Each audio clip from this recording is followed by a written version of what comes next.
Okay, I will share my screen.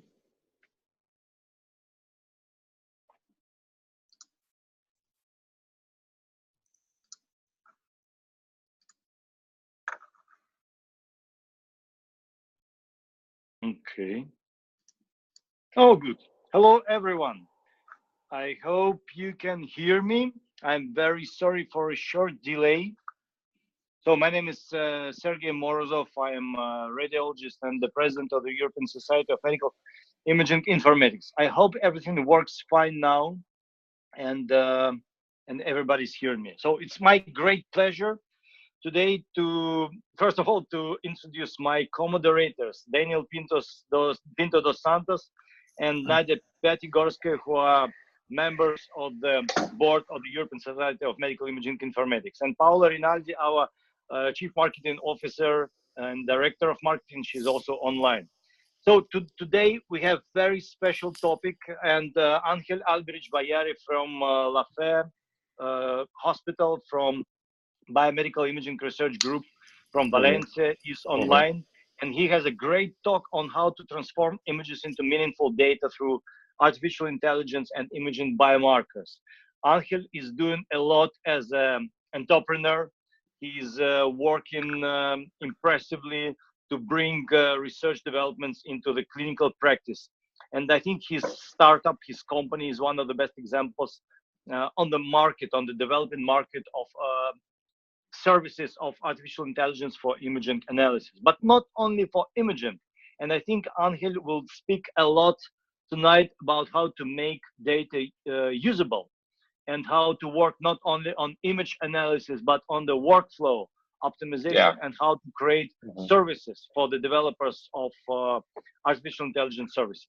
So with this, I would like to transfer and give some words to Daniel. Daniel, would you like to add something to this? No, thanks. I think that's pretty extensive. Angel is well known, and I have had the pleasure to work with him as well. So yeah, let's give him the stage. That's good. Good. Angel, please start. Okay, thank you, Sergey and Daniel, and welcome to all the attendees to this webinar. I'm so glad of having the chance to share with you what we are doing. I hope everyone is hearing me well. So. That's okay, right, Sergey? And you can hear me well. Just yeah, perfect. Okay, perfect. So I will discuss about the work we are doing in our research group, and also in the startup QUIBIM. Just for you to know, I mean, this is our hospital, and this is where I work and where we are based. This is Valencia, east of Spain, La Fe Hospital. Is actually one of the biggest hospitals in all the country. And we have two different environments for developing quantitative imaging. And one is the biomedical imaging research group, which is this logo here that you can see in green in the left-hand corner.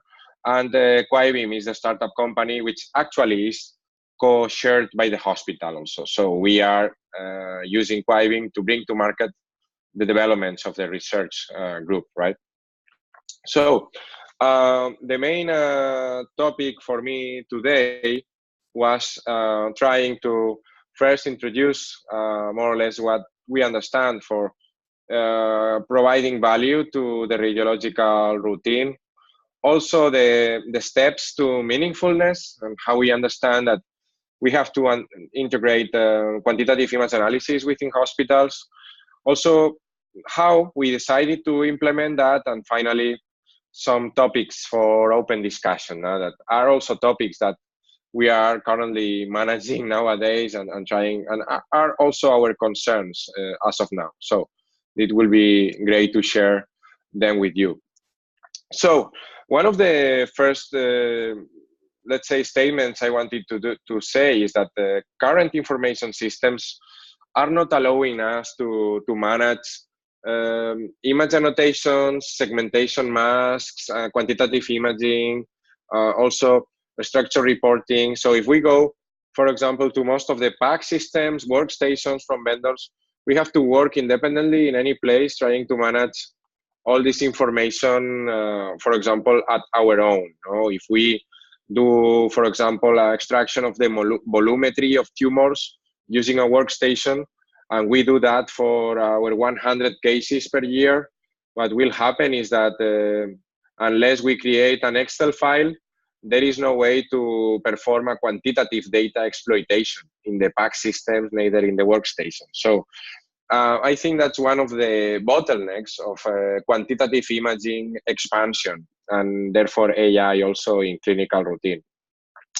Also, another statement is that there still exists a high variability between imaging vendors. Although the efforts of QUIBA, of the Quantitative Imaging Biomarkers Alliance, and ABLE are great and are huge to harmonize all the protocols and the approach to acquisition, the measurements that we obtain from images are different depending on the vendor and the workstation. And also, we don't know at all what is the error that we are doing when we measure and what is the variability of the measurement. So I think that metrology is also a need in these fields in order to provide meaningful value for the radiologists and for the clinicians.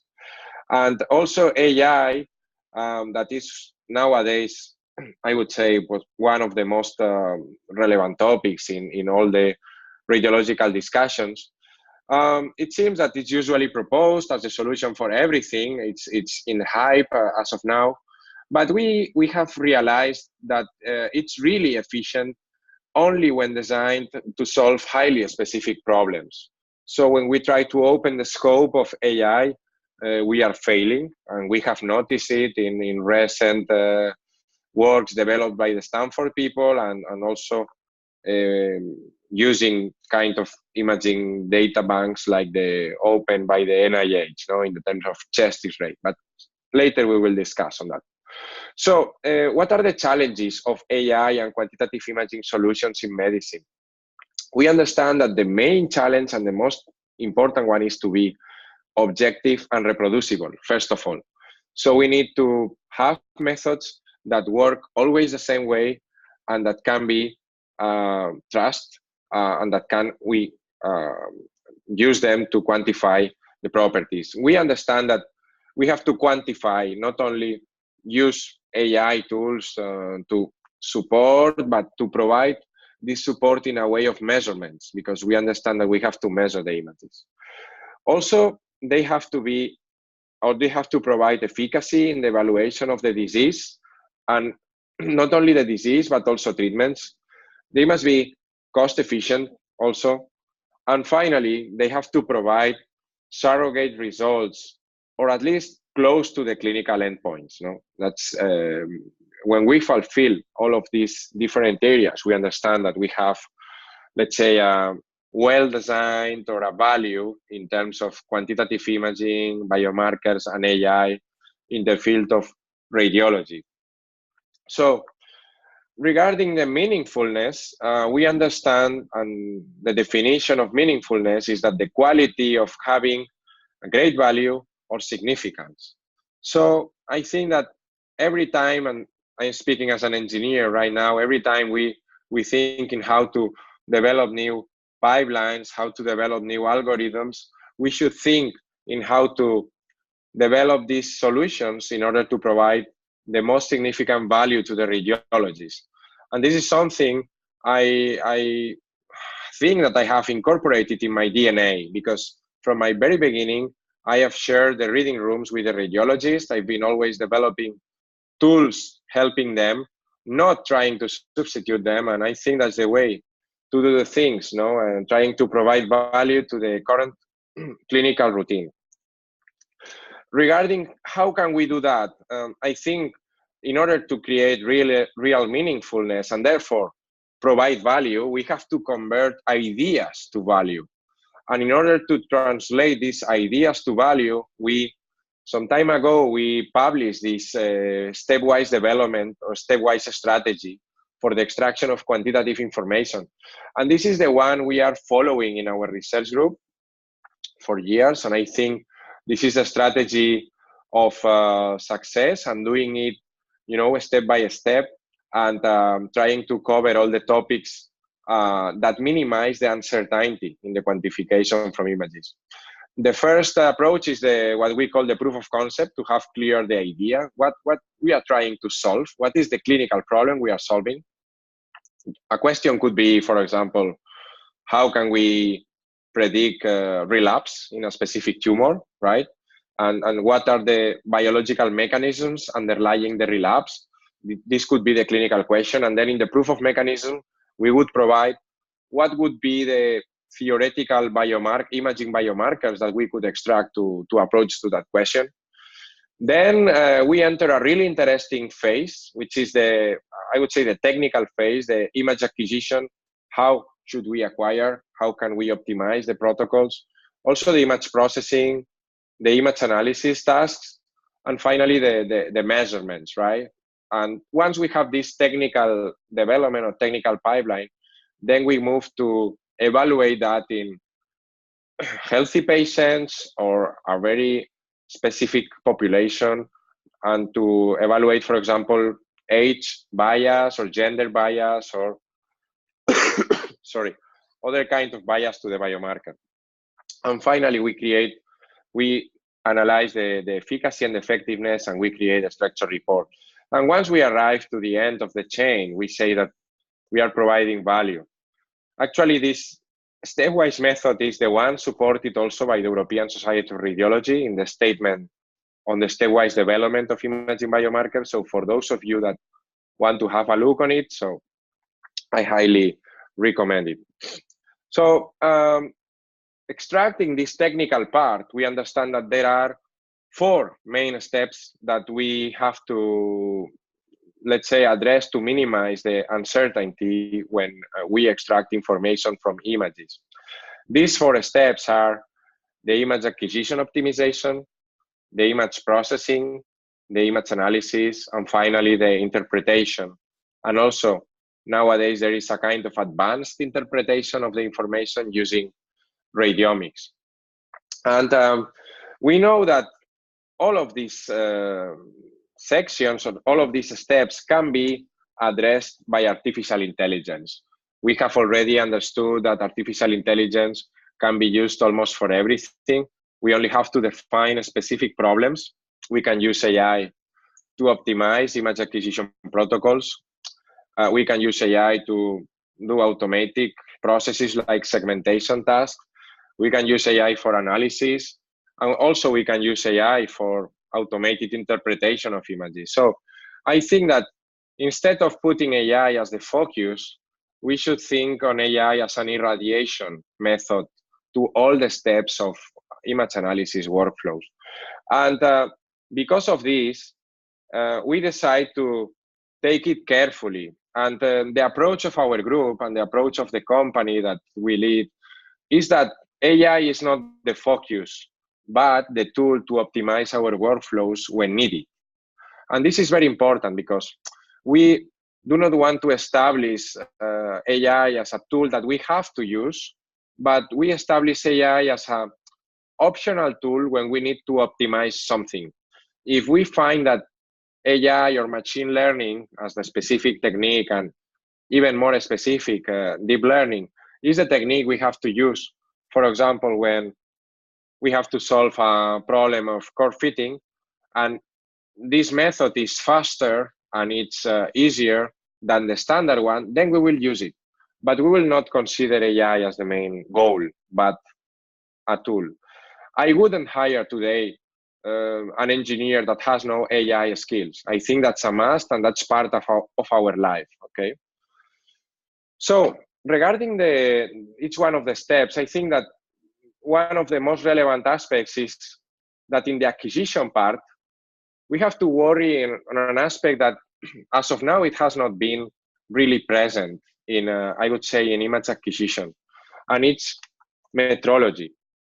I think that as scientists and as researchers, we should work on minimizing the uncertainty of everything what we are doing, especially if we are measuring the images. And the only way to do that in acquisition is to ensure that the images are acquired with the highest quality and in order to provide reliable measurements. And for that, we have to work on metrology aspects.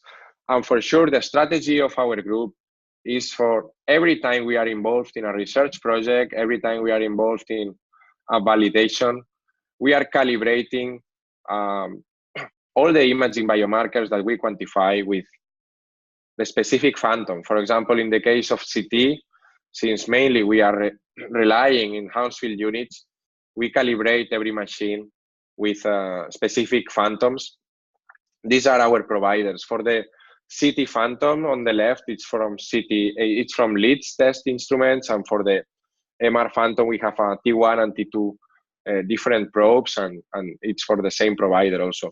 We do also a lot of porous structure analysis, mainly for osteoporosis patients, and we have also reference patterns, but these are only some of the examples of the phantoms we use. But every time we are involved in a research project, we should do cross-calibration. If not, we already know that quantitative results are not meaningful at all. We have to trying to do this kind of calibration. So we understand that are a must nowadays. And this is the same way that Kiva is working, and we are involved in some of the committees. So regarding the processing step, in the processing part, we always say that we have one of the most important bottlenecks nowadays in quantitative imaging. Actually, most of the algorithms we know nowadays could be completely automated with the exception of this step. And this step is segmentation. And segmentation from many different regions is still not straightforward, is still not automated. And we think that beyond image classification and semantics, that we already know that AI is good in classifying and extracting semantics, segmentation is the main part of the quantitative imaging workflows where AI will provide a significant value.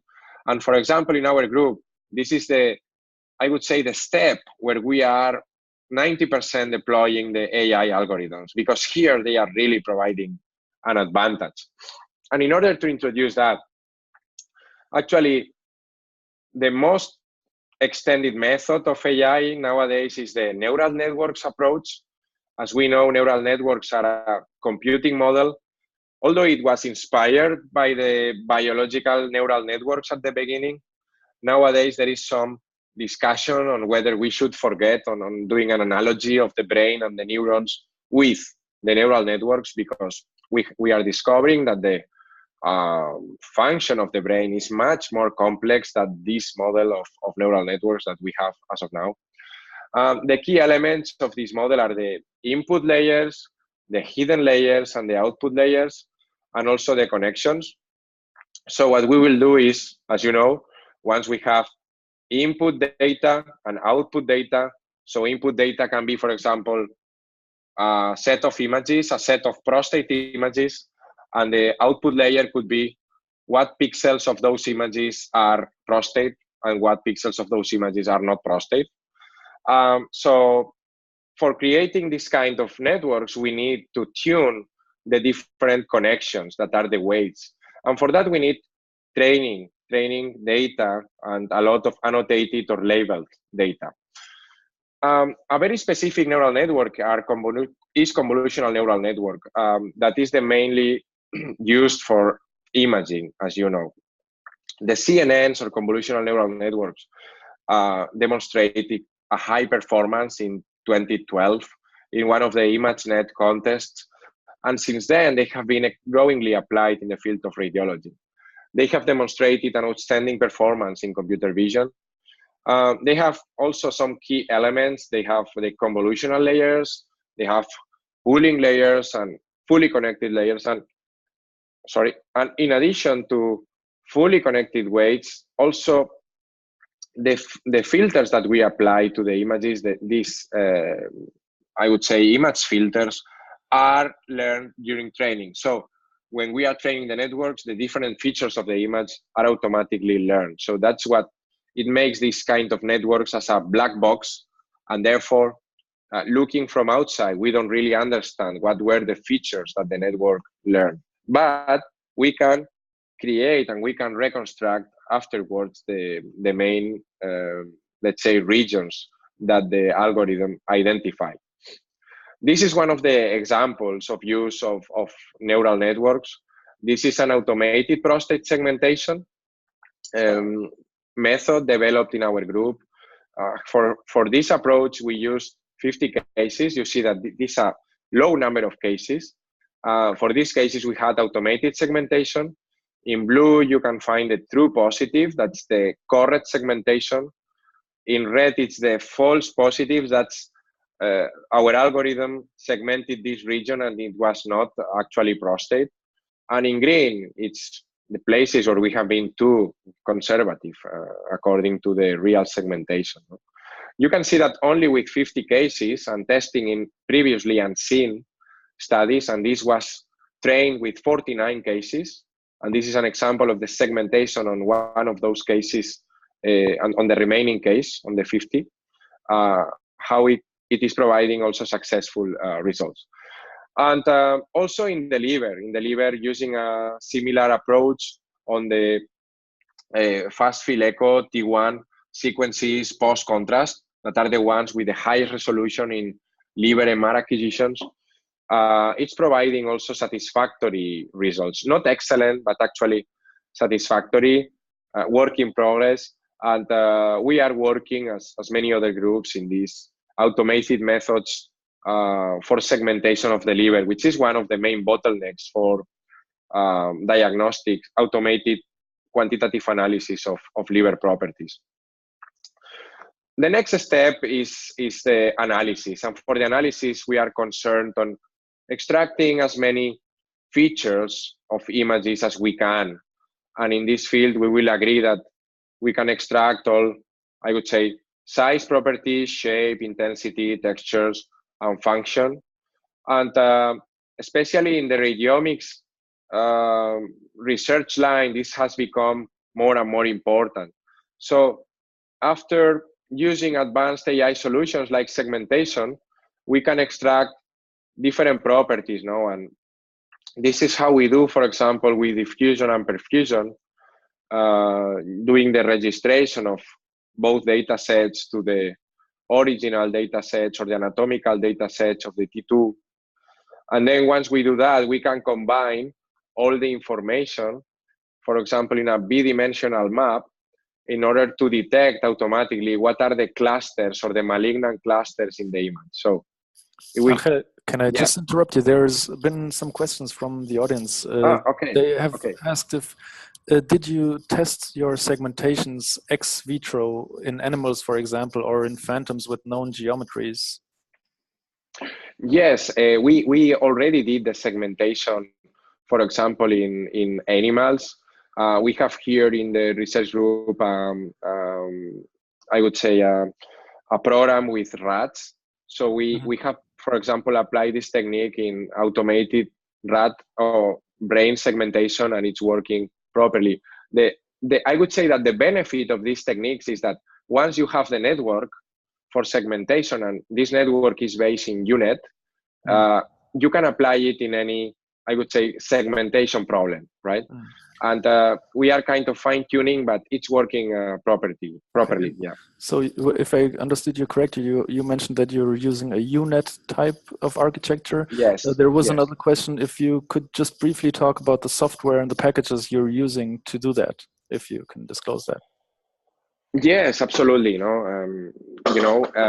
Our main software we are using for the AI part mainly is Python-based. Is under the Anaconda and Spider framework. And for that, obviously, we have TensorFlow. And on top of TensorFlow, we have Keras, as the main library to simplify TensorFlow. Yeah, all right. Okay, sorry, just go on, sorry. Yeah, okay. So, in this area, we can automatically clusterize the prostate, for example, and sorry, and we are able to create a kind of malignant maps in the region. This is an example of the final part of providing value, trying to at least share with the radiologist where the findings are, or where the most problematic regions are in this case. No, this is the validation that, or part of the validation we underwent in this approach. On the left column, you have the pathologies, the anatomical pathologies maps. While they are watching on the microscope, they are drawing where are the location of the different tumors or suspicious regions. And what we did was to compare these pathology maps with the PIRATS maps of the radiologists. These are the PIRATS in our hospital, and we can see how we had a high relationship. And the right column, you can see the nosological map that we are generating. In this case, we have a high relationship, for example, in the Gleason 7, it's in the middle. We have a high relationship with the PIRATS and also with the pathology report.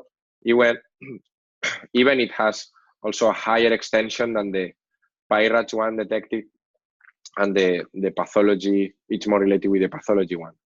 Also, we can see here how in the pathology report, we had this obviously right region in the prostate that we can also see in the PIRATS, but our tool was also detecting those other regions that the pathologist was plotting in the manual drawing. No? And also here, no, we can see for those suspicious cases with a low Gleason 6 in this case, PIRATS and radiologist was missing the region of the cancer, was missing the lesion, and we were able to catch it, you know, and having a relationship also with the pathology report.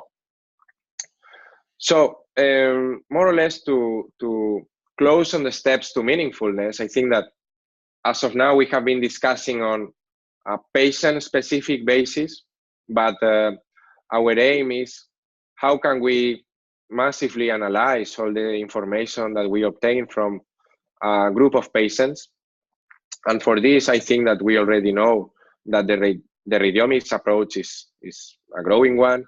I would say that radiomics is mainly a bioinformatics approach that we are incorporating, a lot of techniques that we are incorporating from the genomics knowledge and the bioinformatics knowledge already existing in genomics.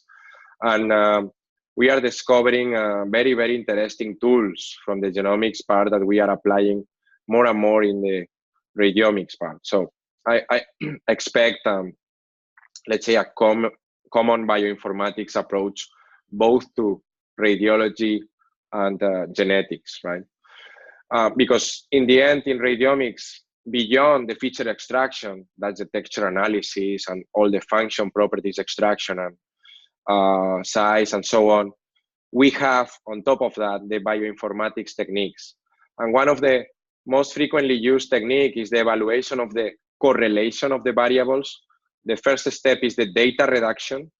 And we can see here how, for example, we can analyze the correlation between the different texture features that we can analyze. And we can see that we have some regions that have a high correlation between them, some variables that have a high correlation between them. Therefore, we should choose only one and not three, for example, in this case. And this is what we call data reduction, actually. So if we have a correlation of one, we should only use one variable and not three. So there is a mandatory first step on data reduction in order to minimize the number of variables on the image features that we are using. Then we can use also these heat maps as a tool to monitor treatment response. For example, this is the heat map that we obtained in a population of 40 patients that were under, this was not prostate, this was rectal cancer treatment.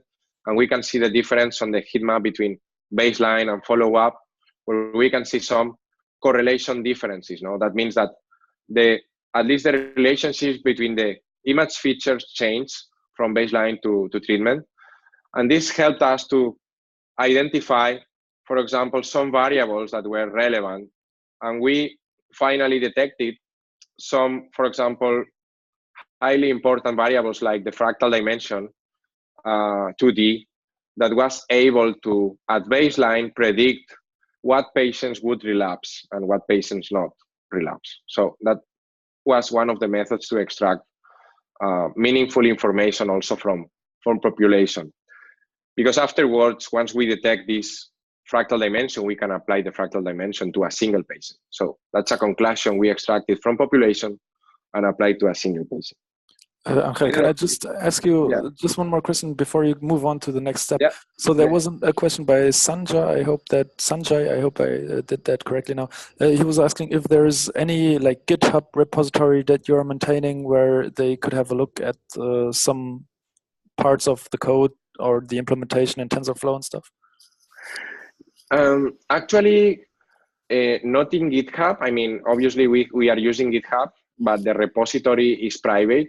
But we have most of the methods we are using have been published, and honestly, we are using the platform, for example, in research projects where we have introduced the algorithms there, and all the code is involved. For example, for the most extended algorithms, for example, for the extraction of IBIM, T1, T2 mapping, and this kind of state-of-the-art. I would say that all the code is open in this tool. So as I will show you, and the next section is the platform and how we have implemented that. I mean, our strategy is the platform can be used for research and installed for research, and most of the solutions are already in and can be used. So I think that if someone is interested, just send me an email and we will more than willing to share it. So yeah, all right, okay. Good, thanks, sure. And also anyone can go in the web and register, you know, because the platform is open in the web, no? All right. So I was about to speak about precisely the implementation of how we decided to incorporate all these algorithms into clinical routine or clinical practice. And for that, we created a web platform, a web architecture that is built in Azure. It's Microsoft Azure, and there we have several machines with GPUs, and also machines for the web server and machines for the database. And we also install, as I was mentioning, the solution, for example, for research projects or imaging biobanks that have asked for the installation of the solution. No? And we do that by a single reason, because when we establish a research collaboration, we usually do an agreement. And if the other part has also image analysis scientists, our platform allows the integration of algorithms. So following specific rules, new plugins can be integrated very easy. So we wanted to implement the storage, the imaging biomarkers analysis solutions, and the radiomics in the platform. Nowadays, the platform is doing more than 7,500 analyses per year and growing.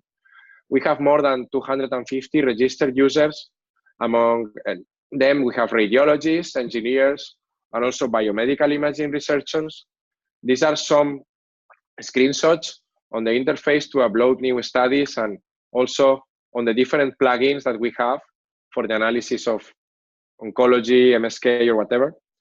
We have also the zero footprint image viewer that we developed, and it's working purely on the web browser, does not require installation. And we use that especially for delineation of regions or tumors or organs. And this is the plugins that we already implemented in the platform. We have plugins in different areas. These plugins are nowadays undergoing the CE mark certification. They will be cleared, most of them in April. And for FDA clearance will be also before summer. And for FDA, the clearance will be mainly for the oncology and abdomen part. So we will first do a first delivery of FDA cleared algorithms in oncology and abdomen, but CE mark is for all of them. So I think if there is any question later, we can go in details on that. So we also encourage the collaborators and the partners that we have to introduce their plugins. So this is the architecture that we have in the platform. We have the QUIBIM Precision CLI APP. It's an APP that we created to interface with the plugins. And the plugin structure is very easy. So we have the code, and we introduce all the code in a specific folder of the platform. The code has to be called with a BAT file and a JADE file. The JADE file contains the format of the structure report that will be generated in the end. And then the input to the analysis plugin or the algorithm is the study folder. And inside the study folder, we have a JSON file. The JSON file includes all the analysis details. For example, analysis details regarding the regions of interest. For example, all the DICOM headers of the case are also here. Also temporal resolution, type of contrast that was injected, everything is here in the analysis.json. And then we have the series folder where we have all the details and the DICOM files, right? Then we can connect plugins either in C++, Python, or MATLAB. And finally, the only, let's say, mandatory aspect of the plugins is that they must generate the outputs, and the outputs must be the results in different XML files, and also the report.jade already completed. And finally, the results are sent to the Precision CLI APP. Okay? So this is the main structure for the integration of the algorithms. And also the final part of the platform is I would say the massive, beyond the analysis of a single patient, the massive data analysis or the big data analysis. And for that, we have integrated a Radiomics module. So here you can see how within our platform, we have integrated a data miner module where you can automatically classify different patients. These are, for example, you can see in red columns and blue columns the diagnostic and post-treatment values of a specific biomarkers. These are texture features. Then you can see how the different rows are being grouped. These rows are corresponding to different patients. So this is a very fast way to automatically clusterize your patients using the imaging features. And this has been developed in collaboration with the University of Constance. They are one of our providers. They are a specialist in visual analytics, and they are helping to integrate visual analytics tools in our platform. And finally, not to say nothing about AI and all other aspects, I think AI can also help us in classification. But honestly, I think that AI is not ready still for automated tagging or automated classification of images, mainly because of the lack of training data sets. We all know the problem with the Stanford paper using the NIH chest X-ray database that apparently was not properly annotated, because NIH has recognized that not all the studies were, let's say, reviewed by radiologists, but all the tagging or all the labeling was performed by natural language processing techniques. And therefore, since these techniques are also failing, the keywords that in the end were assigned to each one of the cases was not appropriate. So this provoked a failure in the AI algorithms developed by the Stanford guys. So anyway, I think all groups are working in automated classification. This is an example of using a convolutional neural network for classification of the chest X-rays. And in the end, what we have done is to classify the chest X-rays in normal or abnormal. We have used 7,400 labeled images, combining images from our hospital and also images from OpenEye. And this is a work in progress in our group, okay? And to finalize, I would like to thank all the collaborators that we have from the different research initiatives, universities as of now, and hospitals also. And beyond that, I would like also to thank our group, our research group, for all the people working on that. This is not my work. I am the main driver, but obviously we have, I would say, a very good clinical leader who is Luis, is the co-founder also of QUIBIM. He is a key opinion leader of radiology, and we create a perfect tandem of radiology and engineering. And we also have a huge work from all the QUIBIM people, which is a spin-off company of the research group. And in the end, I created some topics for open discussion, no? Because I don't know whether there are questions or not, but these are the main concerns I was referring to at the beginning. The first issue I wanted to share with you is the training data sets issue.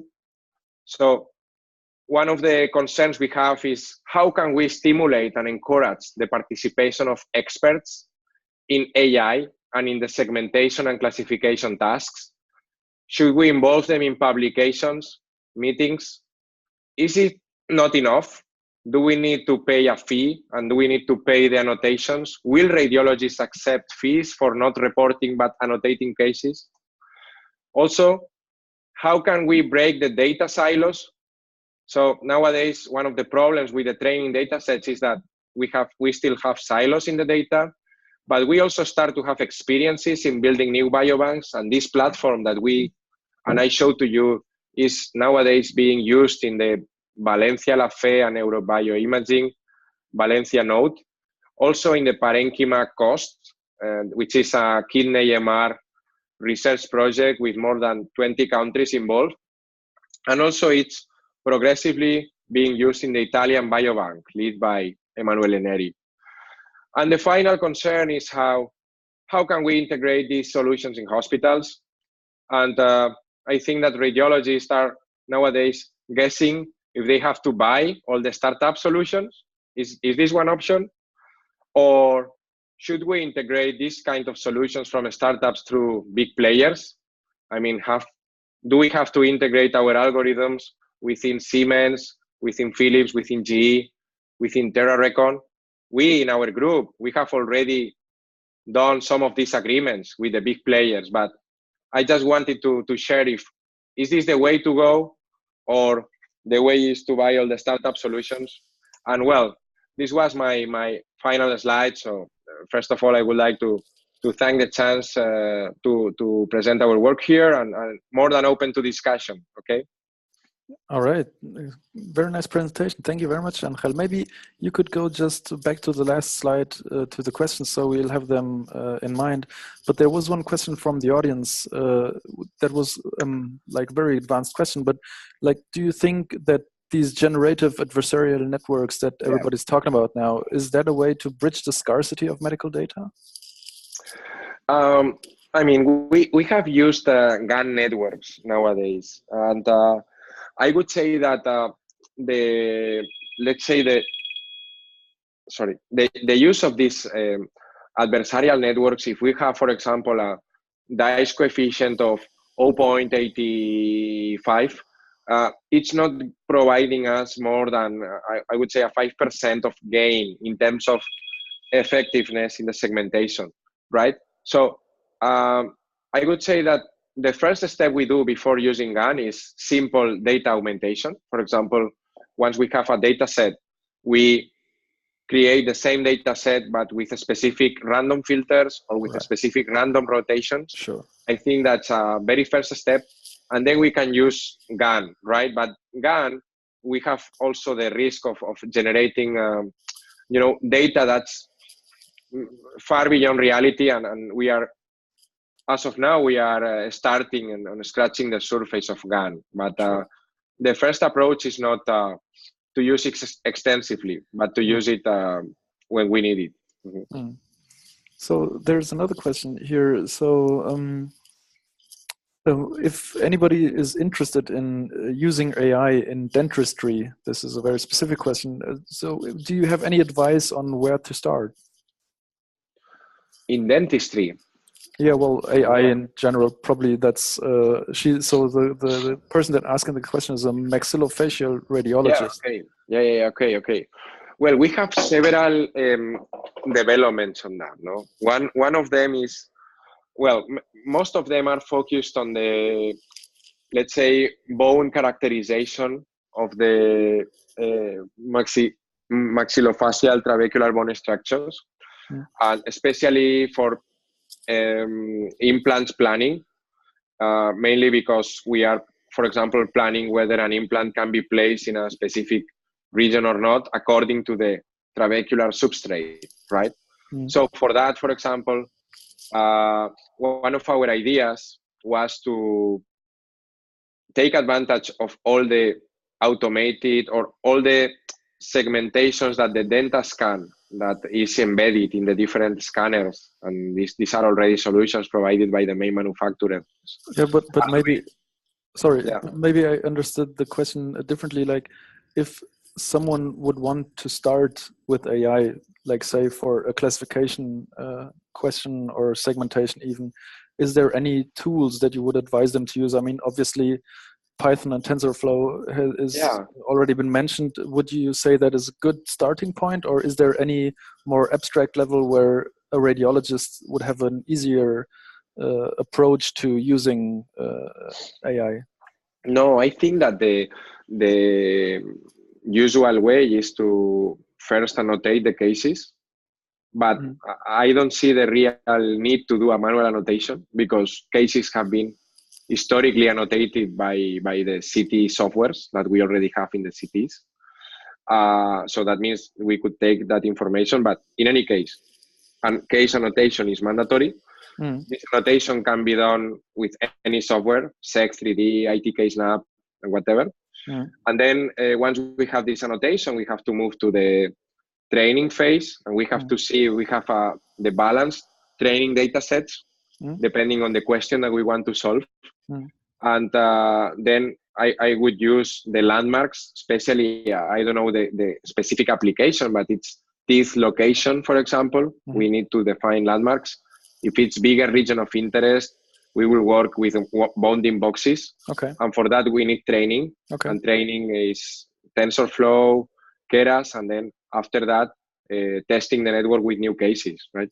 But there is no simple way of doing it, but with the help of a data scientist. Right. Okay. So there's a lots of questions now in the chat, which is really good. So there was one person asking if there has been any study showing that the use of radiomics can really improve overall survival in certain cases. Like the question is there already been any implementation in a real clinical post-production environment, or is that only been applied to research studies for the moment? Is there any clear message as to the question if that really changes something for the patient? Yes, I mean, I think everything starts by research, and radiomics is right now, I would say, one of the most relevant topics in radiology journal, for example. In fact, we have recently published a paper in radiology, and actually it's in the early view, about the use of automated nosologic classification of glioblastoma, predicting survival. So these tools have an immediate application to real clinical practice. And for example, we have meaningful information from the radiomics characterization of glioblastoma to predict survival and to stratify patients. And also in rectal cancer, in prostate cancer, and in breast cancer. So I think radiomics really to be implemented in clinical practice. No? Like the first step maybe in personalizing the therapy more. Yes. Yeah. So there's another question that's concerning the training data sets, and that's something I was thinking about asking you as well. So here somebody says that try to set up a win-win student radiologists on their clinical case, let them compare manual review and AI as a challenge, who wins and for what cases, and then have AI learn from that. And I think that's a really interesting question. So probably to have more labeled data, some different approaches to getting the labels is needed, and you discussed that as well. And there's been some discussion here in Germany as to the question if hospitals should start selling their annotated data to businesses, let's say, and or to have challenges among students. What do you think of that? Well, actually, I think that the first step that we hospitals should do is to aggregate the data in biobanks. I think that's mandatory. Why? Because if we start opening the window to sell data, unless we have a blockchain already implanted, we will lose control, and we cannot actually sell data freely, I would say, because we need the acceptance of the patient at some point, right? So the acceptance of the patient can only be confirmed at any moment using blockchain technology. That it's a question of near future, right? But as of now, I think that the only way to do it is establishing projects to create biobanks that aggregate images, and those images are in the biobanks after all patients signed informed consent, or if they are retrospective data, we have a waiver of the ethics committee to use that data, right? So that's the case we have here, for example, in Spain, in our biobank. Instead of selling data, we have aggregated the data in the Valencia biobank. The data is offered for researchers in an anonymized way. And for that, we need the approvals. And here, at least, we don't have the chance to, and we don't have the capabilities to sell data. And I think that more and more repositories should be open to allow researchers to train algorithms, right? But for that, you need annotation, and that's. Do you think that could be an somehow tricky issue if some researcher would train an algorithm, then sell that algorithm based on the open repository of data? What do you think about that? So if anybody sells a product built from freely available data? No, I think that the data you use for training, I mean, if you create an algorithm and you are transforming, let's say, the idea or the knowledge into value, then you can use the data, I mean, that you have available. If that data is open for anything, and in the disclosure is that you can do what you want in terms of usage of the data, then you can create an algorithm and you can sell the algorithm. No? The problem is that if you have in the agreement that the data can only be used, for research purposes, then obviously you have a legal commitment, no? Right. So is there any opinion you have on when an average radiological department will start seeing benefits from AI and your work specifically? Yes, I think that as soon as we have a solution that combines both two items. One item is structure reporting, and the other one is quantitative imaging. And I think that we will suffer a significant change or a paradigm shift in the way we understand the radiological workflow when we have a winning solution combining efficient structure reporting and quantitative imaging analysis within the same platform. There's another very technical question. I don't know if you can answer that straight away. So there's the question of for segmentation tasks, how do you handle class imbalance issues? Do you do some patchwise work in your algorithm, or do you feed full slices as input? I'm not sure, but maybe you can elaborate on that.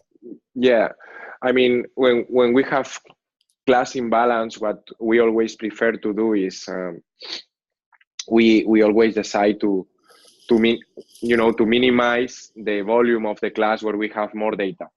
I mean, we try to do data augmentation, but we never do data augmentation over 50% of our original data set. So once we have balanced, I would say balanced groups. We understand that we are okay. And for the balance, we prefer to, let's say, reduce the volume of the higher data set than to trying to create data augmentation on the lower one, trying to reach the high volume data set. So we prefer to manage in that way, no? All right. Cool. And then there's been quite a discussion around how to validate radiomics applications and biomarkers. And I think there seems to be some kind of consensus that larger studies are needed to validate that, of course, which is not only the question of having more studies, but also to have prospective studies and have them powered sufficiently enough. And any thoughts on your side? What should be the next steps to really validate biomarkers for clinical practice? Or is there anything going on already that you know of? Yes. One of the strategies that we will present in ECR is, and it's actually, we want to open it in ECR, but I can tell you right now, because obviously we are so close. What we will do is, we want to be the very first program and the very first software that will make public the validation essays of our imaging biomarkers. So our aim is that every time we provide a measurement of imaging biomarkers, for example, a volume in the brain, we will provide the relative error that we are doing and the coefficient of variance of our measurement. And I think this is extremely important because we want to open this Pandora box of the uncertainty, right? Every time we measure in any workstation of the big players, we get a value of whatever, but we don't know the error we are doing. And we should ask for the uncertainty. What is the error? What is the variability of this measurement that I am doing? Every time, every time I buy a thermometer or whatever, and I read the specifications, and I know the variability. And I know everything of that measurement instrument. So if medical imaging is becoming a measurement instrument, and I think it is partially, we have to, as customers and as users, we have to ask for the variability and the precision and the accuracy. Right. So as a first step, we will publish the validation tests we do on imaging biomarkers. We will publish the coefficient of variance of our measurements, the accuracy, and therefore we want to generate a kind of traction to, let's say, encourage the other developers, the other manufacturers also to open this kind of results. Because we think that in the end, this is a question of trust. If the clinician trusts in the measurement, if the radiologist is trusting the measurement, they will progressively use it. Right. I think there's quite a lot of agreement on that explanation now. I think that's a good step, and certainly is important to report the uncertainty. Sure. All right. So just one more question from my side, and maybe we're running out of time here, but I'm very happy to see that there's a lot of discussion going on. So I understood that correctly, that you already have deployed your algorithms, or that you have like quite of a user group already. Is that right? Yeah, sorry, the last part I didn't understand well. No, just so just to know, there's a user group you already have, and there are regular users of your platform already. Yes. Actually, for example, we are using the platform in clinical trials. This has been our, I would say, most learning environment. We are managing now the COPD trial in Spain with 1,000 patients. Also, we are involved in the parenchyma cost research project for kidney MR, mainly to manage. And here is very interesting because we are not only managing cases, but also algorithms. So we have trained the researchers in the project on how to connect their own plugins, and they, in March, they will be plugging their own developments in the platform. Right. And and also more more users as the ones I show you in the map here. Mm-hmm. So, for example, the Cranfield University is also a user in Chile, in Uruguay, and many different hospitals, you know. Okay, And so very interesting. So I think as we're running a bit late, there's two questions that I would like to make the last ones now, and maybe you could just briefly answer them. So just regarding the segmentation, do you do 2D or 3D segmentation? And how do you incorporate the global context of the rest of the image in that segmentation? Yeah, that's a very nice question.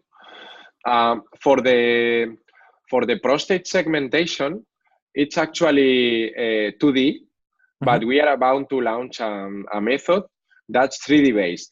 Okay. And it's based on a modification of the, beyond extending the geometry to 3D.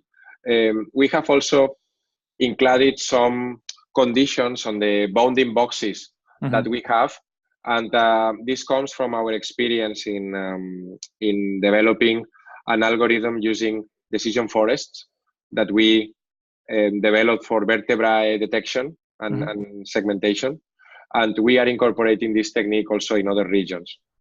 But that's a nice question. All right, and then probably the last one. So maybe that was missed. So is your solution, your software, integrated with your RIS and PACS or the typical reporting workflow, or is that a separate thing? It's completely integrated. Nowadays, we are generating the output as a DICOM structure report, and we also generate the information as a secondary capture. So we send both to PACS, and we wish to be integrated with RIS systems, but some RIS systems are quite opaque or closed in some hospitals, and some of them are already developed, and we have not access to integrate with them. No, but most of times we don't have problems of integration. A funny thing is that for some pipelines that are already fully automated, the radiologist has not any task. I mean, they simply open the case, and for example, the results of the analysis are already there, because we are automatically querying the PACS, and periodically, every specific hours, this can be set up and configured in the tool.